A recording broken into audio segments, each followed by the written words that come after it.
Hello friends, आपका अपने YouTube channel lost in studies में स्वागत है। सो गाइज, आज की इस वीडियो में हम सिविक्स के चैप्टर इंडियन कॉन्स्टिट्यूशंस के मोस्ट इंपॉर्टेंट क्वेश्चंस एक क्विज की फॉर्म में करने जा रहे हैं। सो गाइज, इस वीडियो को एंड तक जरूर देखें क्योंकि ये वीडियो आपके लिए बहुत हेल्पफुल हो सकती है। और हाँ दोस्तों, अगर आपने मेरे चैनल को अभी तक सब्सक्राइब नहीं किया है तो इसे सब्सक्राइब करें और साथ में नोटिफिकेशन बेल जरूर दबाएं ताकि आपको मेरी आगे आने वाली इंपॉर्टेंट वीडियोस की नोटिफिकेशन मिलती रहे। तो गाइज, अगर आपको मेरी वीडियो थोड़ी भी हेल्पफुल लगती है तो इसे लाइक करें और अपने फ्रेंड्स के साथ शेयर करना ना भूलें। तो चलिए दोस्तों, अब अपनी वीडियो को आगे बढ़ाते हैं और देखते हैं अपनी प्रीवियस वीडियो के बोनस क्वेश्चन का answer. So the correct answer of our bonus question is B, sustainable development. So guys, balancing the need to use resources and also conserve them for the future generation is called sustainable development. तो चलिए दोस्तों, अब आज की अपनी quiz start करते हैं and here is the first question on your screen. In which year the Indian National Congress made the demand for Constitutional Assembly?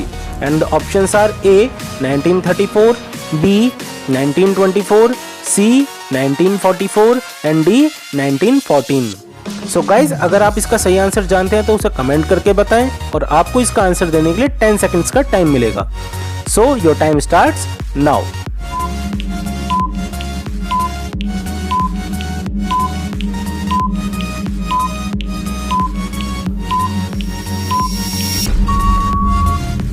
Time up guys. तो आइए अब इसका आंसर देखते हैं। So the correct answer of this question is A 1934.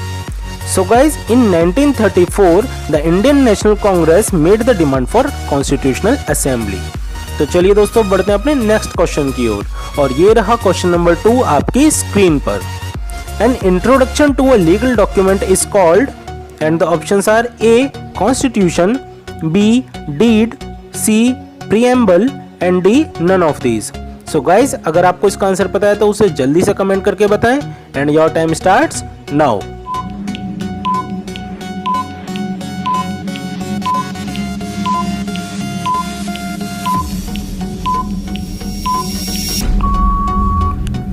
Time up friends. तो चलिए अब इसका आंसर देखते हैं। So the correct answer of this question is C, preamble. So guys, an introduction to a legal document is called preamble. तो चलिए दोस्तों, बढ़ते हैं अपने नेक्स्ट क्वेश्चन की ओर और ये रहा क्वेश्चन नंबर 3 आपकी स्क्रीन पर। When was Indian Constitution came into force? And the options are A 26th January 1947, B 26th January 1950, C 26th January 1949 and D 26th January 1951. So guys, अगर आपको इसका सही आंसर पता है तो उसे कमेंट करें and your time starts now.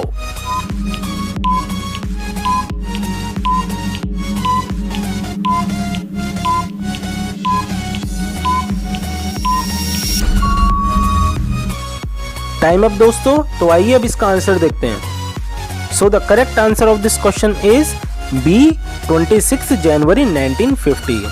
So guys, हमारा जो कॉन्स्टिट्यूशन था वो 26 जनवरी 1950 को एनफोर्स किया गया था। तो चलिए दोस्तों, बढ़ते हैं अपने फोर्थ क्वेश्चन की ओर and here is the question number 4 on your screen. Which of these is the organ of the government? And the options are A legislature, B executive, C judiciary and D all of these. So guys, if you know the correct answer then you can text me in the comment section and your time starts now.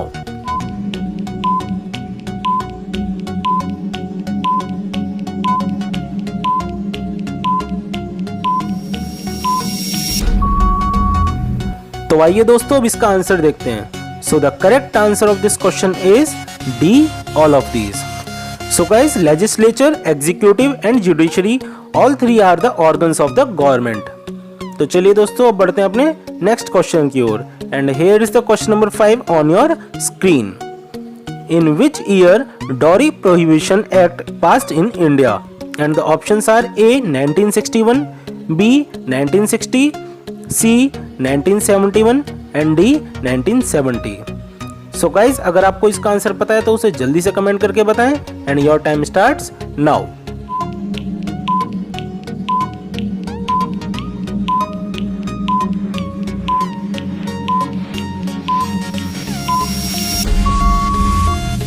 Time up guys. तो आइए अब इसका answer देखते हैं। So the correct answer of this question is A 1961। So guys dowry means दहेज। दहेज प्रथा जो थी हमारी, उसके लिए एक्ट पास किया गया था 1961 में, जिसमें दहेज लेना एक ऑफेंस माना गया था। तो चलिए दोस्तों अब बढ़ते हैं अपने नेक्स्ट क्वेश्चन की ओर। And here is the question number 6 on your screen. Which word implies that all Indians have the freedom to practice any religion they like?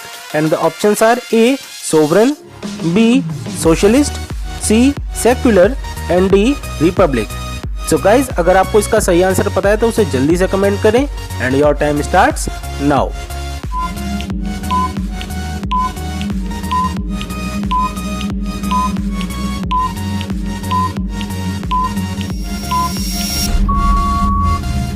Time up friends. तो आइए अब इसका आंसर देखते हैं। So the correct answer of this question is C secular. So guys secular implies that all Indians have the freedom to practice any religion they like. तो चलिए दोस्तों बढ़ते हैं अपने नेक्स्ट क्वेश्चन की ओर, और ये रहा क्वेश्चन नंबर 7 आपकी स्क्रीन पर। Which of this defines the set of rules to govern country? And the options are A sovereignty, B constitution, C preamble, and D none of these. So guys अगर आपको इसका सही answer पता है तो उसे जल्दी से कमेंट करें। And your time starts now.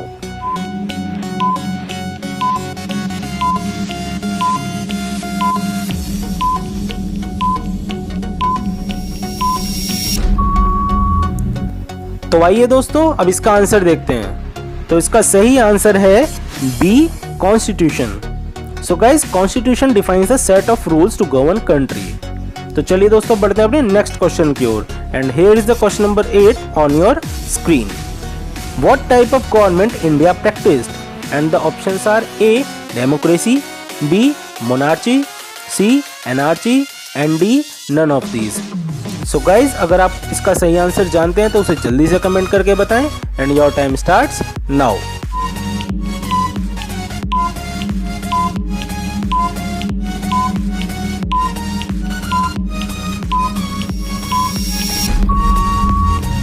Time up friends. तो आइए अब इसका आंसर देखते हैं। So the correct answer of this question is A democracy.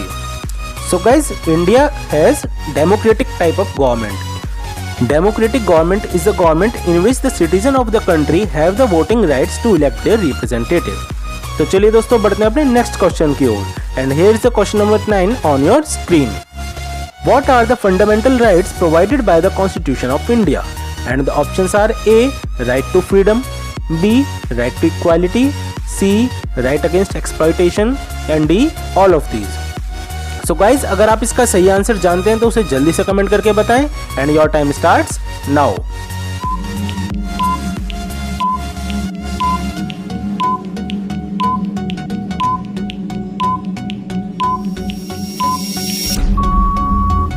तो चलिए दोस्तों अब अपना आंसर देखते हैं। So the correct answer of this question is D all of these. So guys all 3 are the fundamental rights provided by the constitution of India. तो चलिए दोस्तों अपने नेक्स्ट क्वेश्चन की ओर चलते हैं। And here is the question number 10 on your screen. No foreign power can interfere in the internal affair of our country. It implies that India is, and the options are A secular, B socialist, C sovereign, and D none of these. So guys अगर आपको इसका सही answer पता है तो उसे comment करके बताएं। And your time starts now.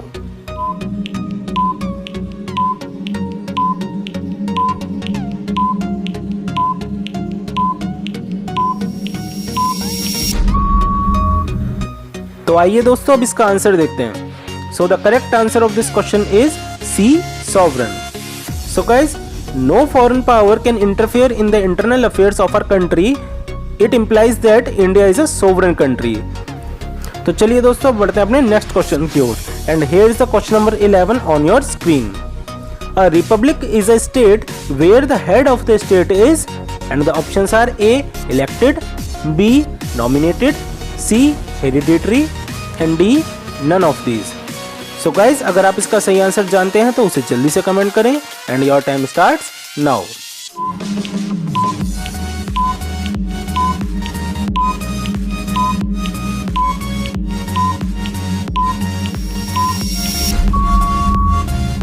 Time up दोस्तों, तो आइए अब इसका आंसर देखते हैं। So the correct answer of this question is A, elected. So guys, a republic is a state where the head of the state is elected. तो चलिए दोस्तों बढ़ते हैं अपने नेक्स्ट क्वेश्चन की ओर। And here is the question number 12 on your screen. Changes in the constitution are made through which process? And the options are A, review, B, amendment, C, both of these and D, none of these. So guys, अगर आपको इसका सही answer पता है तो उसे comment करके बताएं and your time starts now.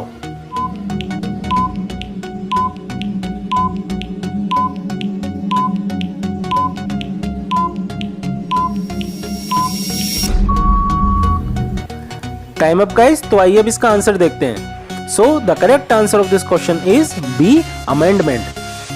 So guys, changes in the constitution are made through the process called amendment. तो चलिए दोस्तों बढ़ते हैं अपने नेक्स्ट क्वेश्चन की ओर। And here is the question number 13 on your screen. Which fundamental right protects all the other fundamental rights? And the options are A, right to freedom, B, right to equality, C, right to constitutional remedies and D, all of these. So guys, अगर आपको इसका सही answer पता है तो उसे comment करके बताएं and your time starts now.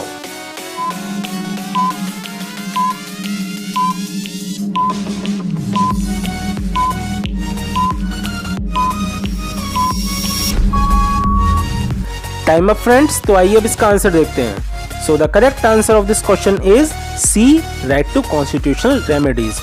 So guys, right to constitutional remedies is the fundamental rights which protects all the other fundamental rights.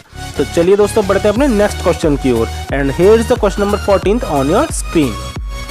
No child can be made to work in factories or mines if he or she is below the age of, and the options are A, 12 years, B, 16 years, C, 10 years and D, 14 years. So guys, अगर आप इसका सही answer जानते हैं तो उसे जल्दी से कमेंट करें and your time starts now.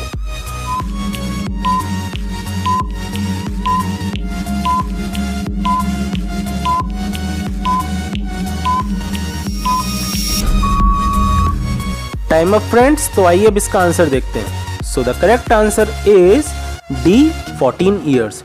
So guys, 14 years से बिलो के बच्चे किसी भी माइन में या फैक्ट्रीज में काम नहीं कर सकते।